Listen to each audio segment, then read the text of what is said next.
Hello everyone, and welcome back to the finale of 6 Days of Sacrifice and the ultimate conclusion to the Chay mythos. In the last episode, as Theodore Dakabi, we made our way around and we managed to open up the hub with the help of Janine and the Trilby clone. Unfortunately, we learned that Janine was being possessed more than once by some mysterious force, and that just the sight of Trilby was sending her into a blind panic. But thankfully, just the idea of the hub managed to calm her down. But when we made our way through, we learned that inside the hub is a metaphysical representation of the Defoe Manor from the first game. And through there, we saw that the Trilby clone had been murdered by the Tall Man, and that Janine quickly after that became possessed by the spirit of John Defoe and tried to hunt us down and kill us. But thankfully, with some quick thinking and some, experimentation, we managed to seal Janine away into the Tall Man's grasp, and so Janine was killed. Unfortunately, that left us very emotionally broken, and we took a quick interlude to find out whatever happened to Malcolm Somerset, the protagonist of 7 Days a Skeptic. Well, turns out he was thrown into an insane asylum, and we learned the person who pushed him to kill his father and get on the Mistopheles, which turns out to be himself in some weird way. And so now we are here within the body of Chay, and we're going to kill this body of Trilby to harvest its life force because he asked us to.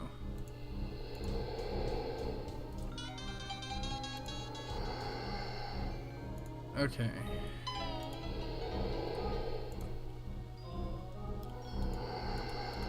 We already spoke this.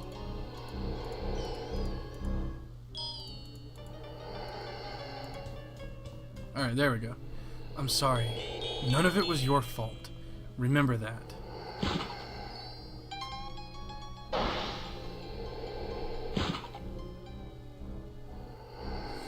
And what's this?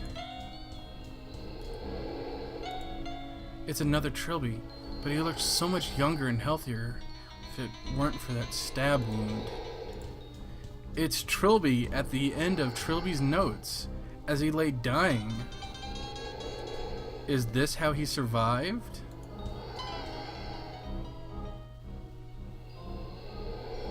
Why, yes it is.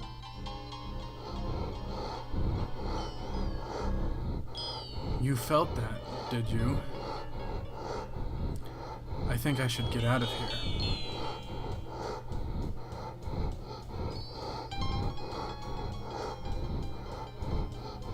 But what's this? There's someone in our way. Yep, I'd say he's dead. Damn it, we're gonna catch hell for this, aren't we? Why do you have to cut his own throat out? Couldn't he have just hung himself with his pajamas like most of them do? It's like he knew we'd have to clean up the mess. Personally, I'm more worried about how he got hold of a knife. You and I both know if a freak really wants to kill himself, there's very little we can do to stop them. Can you honestly say he doesn't deserve it? I've got a little brother just joined the Navy Medical Corps. Same age as that poor doctor on the Mistopheles was. I can assure you right now that that's not how Dr. Laszlo will see it. Come on then, let's fetch a body bag. So was that all in his mind? Blackness swallows me. The furious roar of Chay fades from hearing. I am free. Free of that place. Free of physical form.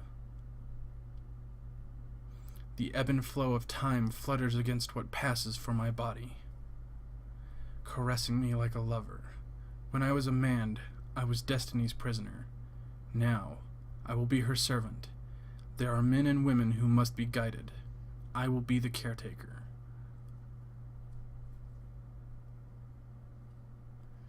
So his body died, technically, but his mind and soul formed into a metaphysical thing. Oh, and we went back 2 centuries to July 28th. 21st, 89.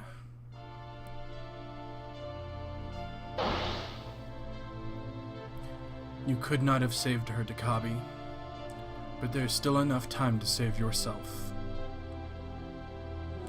What happened to her? Her weakened defenses allowed John Defoe to crush her personality. In loving her, you tainted her. Tainted? What's that supposed to mean? Just as the past affects the future, so too does the future affect the past. And your future, Dakabi, is a dark one indeed. So dark that its influence travels backwards through your timeline, leaving an eternal blemish on your soul that worsens as your fate draws near. Shut up! Why can't you ever give me a simple, straight answer? Why won't you help me get out of here? You will find a way out in the basement of Defoe Manor. What? If you wish to escape, go there. You expect me to go down into that madhouse? What about John Defoe? Enough clones of Trilby remain to provide an escort. They will buy you the time you need to break through Defoe's defenses. You must combat the corrosive influence of his mind on equal footing. Know him, become him, defeat him. We shall not meet again. I wish you luck. Wait! Will you at least tell me who you are? Once, I was a man. John Defoe destroyed all I had. But a gift gave me the power to see the destiny of all mankind, while simultaneously enslaving me to it. You and I, Dakabi, are pawns in a game too vast and complex to understand. But a pawn that crosses the board becomes a king, or at the very least, a prince. Now, what could that foreshadow? Let's look at what he'd left behind. Looks like a page from a file or something.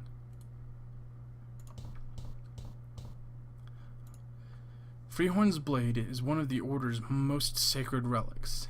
It is said to have been used by the 18th century prophet Jack Freehorn himself to deliver the 12 sacrifices that enabled him to write the books of Chay. When a person dies, their body, mind, and soul separate and drift apart.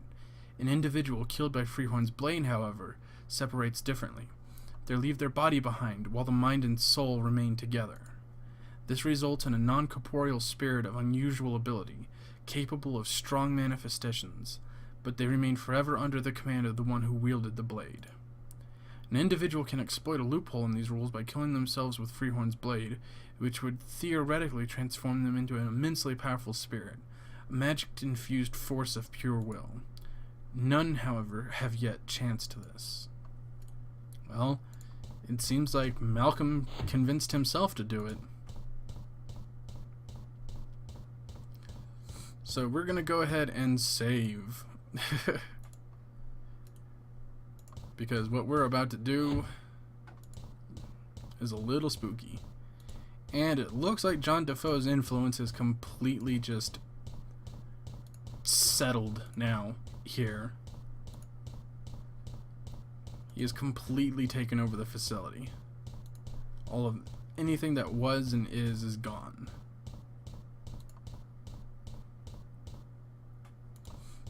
And of course, the hub door is still open.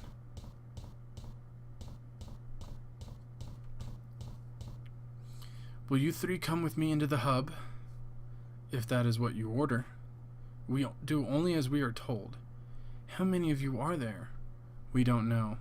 When any of us fall, another comes here to take our place. So if you die, I can come back here, and there will be more of you? Until there are no more. Personally, I'm in no hurry to die. Come on.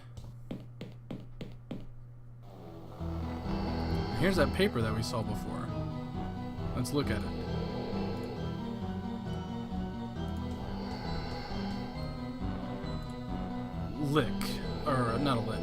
A lich, that's what it is. A kind of undead sorcerer granted immortality by removing their soul from their body and placing it in an external object.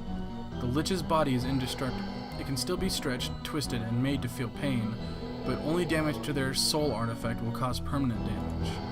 A wraith, a servant of a lich, A dead life form whose soul is placed post-mortem in a small part of the Lich's soul artifact, making them subservient. Wraiths are non-corporeal, and like all ghosts, can exert influence over the environments and objects to which they are tied. It should be noted that the Wraith's influence and manifestations become increasingly wild and uncontrolled if its soul is separated from its mind. Oh dear. Alright. So... we gotta be careful, because wherever we go, we're gonna lose a Trilby clone. And so, we have to become John Defoe if we're going to kill John Defoe. So we now have his machete. Let's go ahead and grab another clone. Can we go upstairs? Yes, we can go upstairs.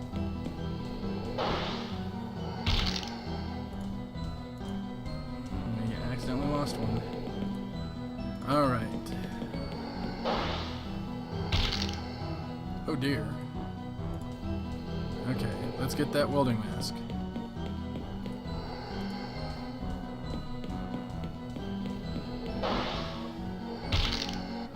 Alright, we've just lost all 3 clones. Now let's make it back down. And get more.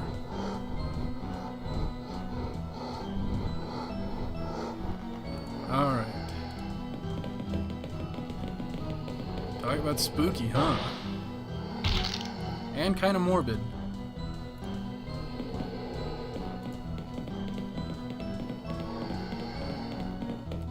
I believe this is the one that I'm looking for.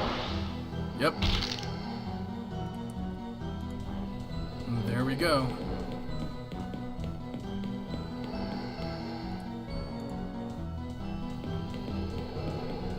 So now we've got all 3 pieces of the Wraith's, I guess, manifestation?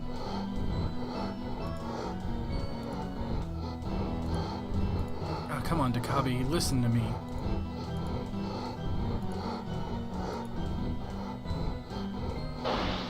There we go. Alright.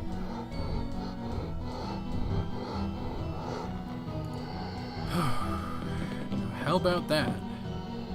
We've got all the pieces. I wonder what happens if we look at something. Nothing happens. Okay.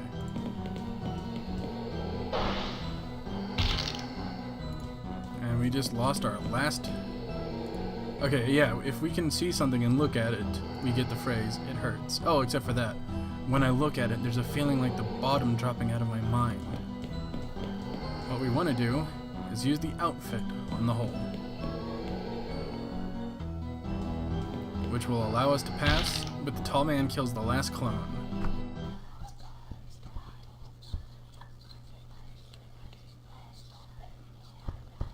A whole bunch of messages and images of characters from the past.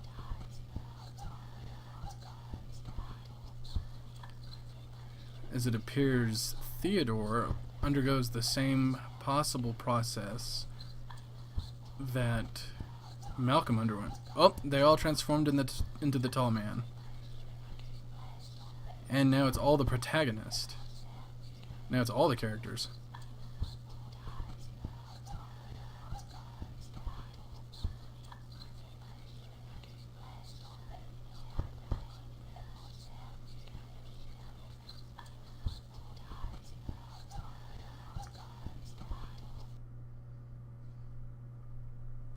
Defoe. Defoe Manor. You are the last one? I think so. The others all went into the house. They never came out. Does that mean anything to you? Does that spark any memories? I think the others were killed. When I think that, images start to flash before my eyes. Defoe Manor being here feels wrong. I think it's supposed to have been destroyed. In what way destroyed? Fire. It's supposed to have been burnt down. Perhaps you should address this inconsistency. Yes. How? I can show you where to get some petrol.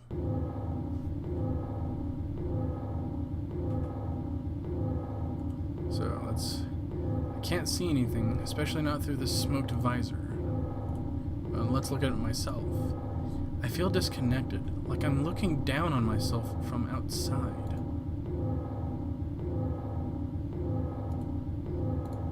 I can hardly move. Where the hell am I? Well, we've stopped. It's moving. Focus, Dakabe. It's not really happening. Oh shit, what was the tall man just doing? How'd we get here?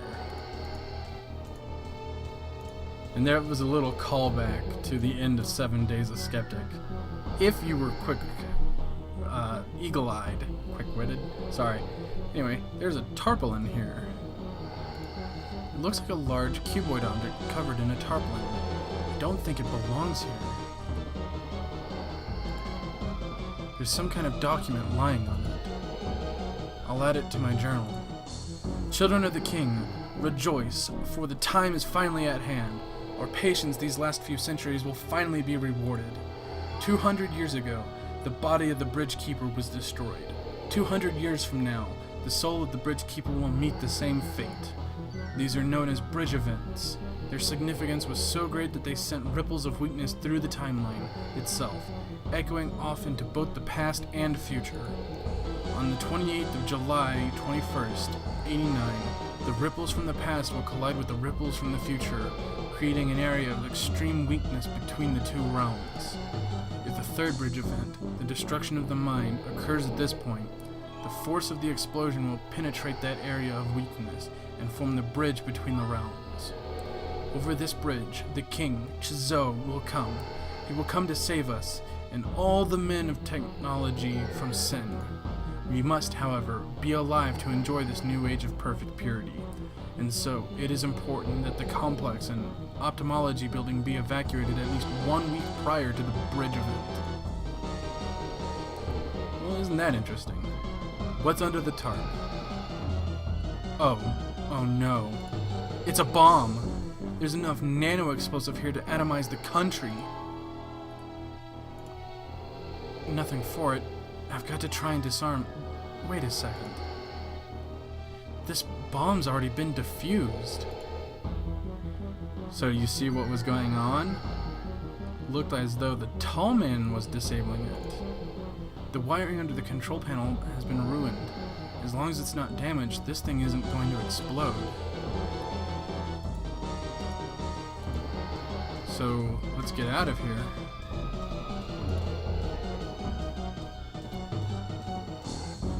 Shit!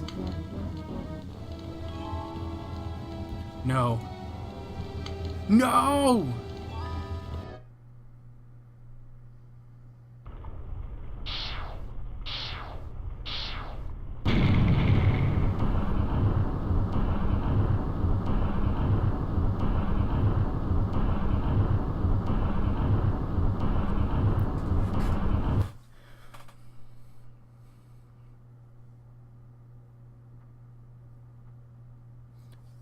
Six days later.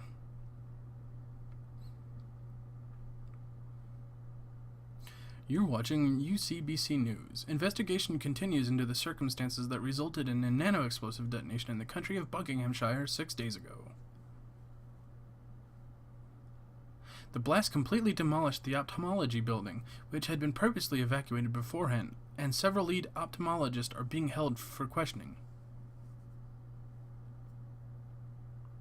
Although the detonation has not yet been found to have caused any loss of life, 2 individuals last seen in the area have been reported missing.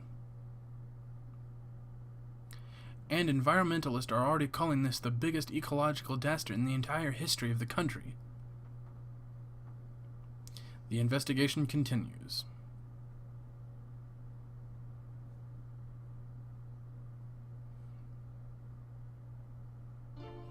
As an avatar of destiny, I cannot judge. I cannot afford to question events, only encourage them to take place as history demands. And yet, I wonder I wonder why the Order of Blessed Agonies expected Chay to enter this universe. After all, a creature so dependent on magic could not possibly survive in a world where there is none. The prophecies were wrong. Freehorn, the Order, the Tall Man himself, all deliberately misled by the pain elemental. But why? For what purpose was the bridge really constructed? It was open for mere seconds. Nothing came through the ethereal realm. So, did Chay's plan simply fail? Or was his intention not to send, but to receive? None of this matters. I led Takabi to the destiny demanded of him by the timeline. Now, I must wait. 2 centuries from now, my younger self will require my guidance. The eternal cycle must be set in motion again. And while I do not judge and feel no regret, I find that I do not relish this task.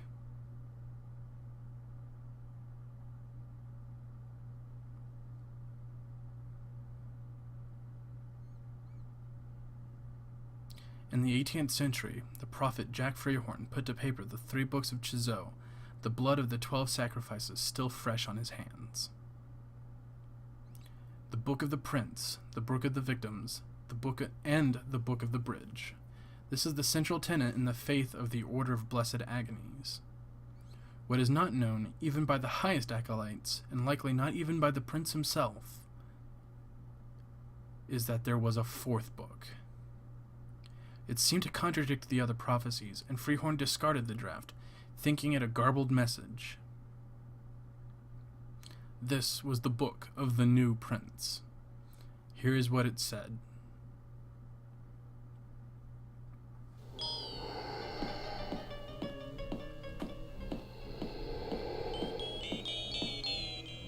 On the day of the bridge, the prince returned to the court of the king and bowed low before the presence. And the king was greatly wrathful, and he said to the prince, "Why have you returned, O prince, you who would betray his king, who would defy his own flesh?"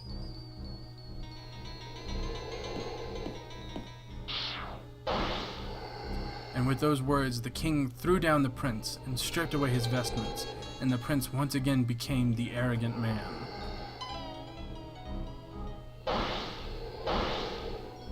And the arrogant man said, "I only wanted to please you, my king. I know you schemed to replace me. If I had betrayed you, it was only to remain your prince." And the king replied, "I have not forgotten that you are the arrogant man, and still your arrogance blinds you. Who are you to question my plans, you little man of linear time?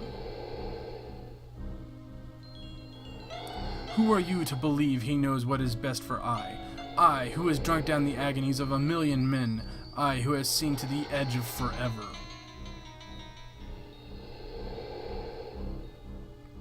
You are not my prince, O arrogant man. You were never truly of my flesh."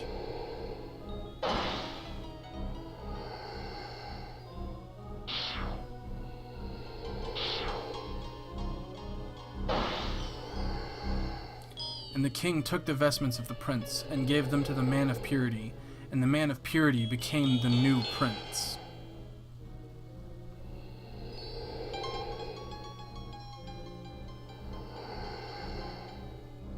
And the arrogant man wept aloud, "Why have you betrayed me, my king? What have I done that I should earn this wrath?" Came the reply, "Long ago you were offered the chance to fulfill the role of the bridge as a being of both magic and technology. You could have proven your commitment to your king. You could have chosen your successor.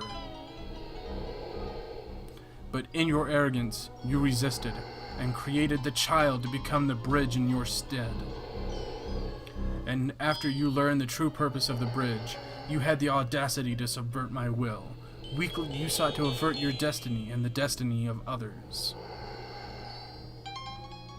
But rejoice, arrogant man, for I have provided another opportunity to fight your fate.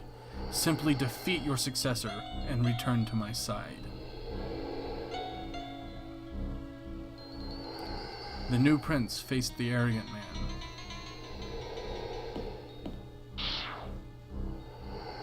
and the new prince threw down the arrogant man.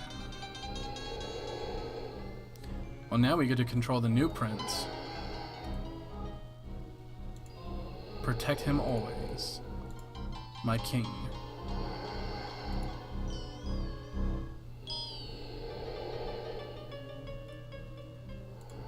The guide. Trilby is here. It hurts.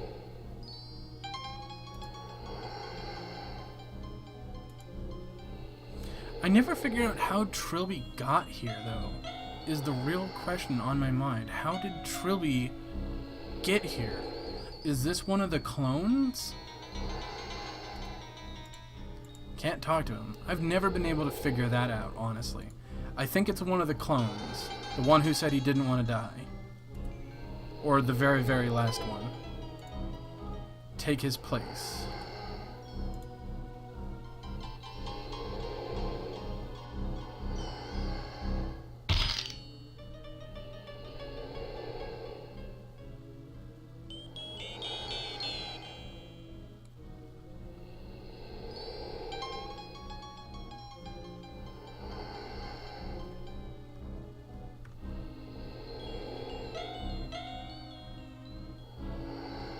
And the arrogant man knew the name of the king, the book of the new prince.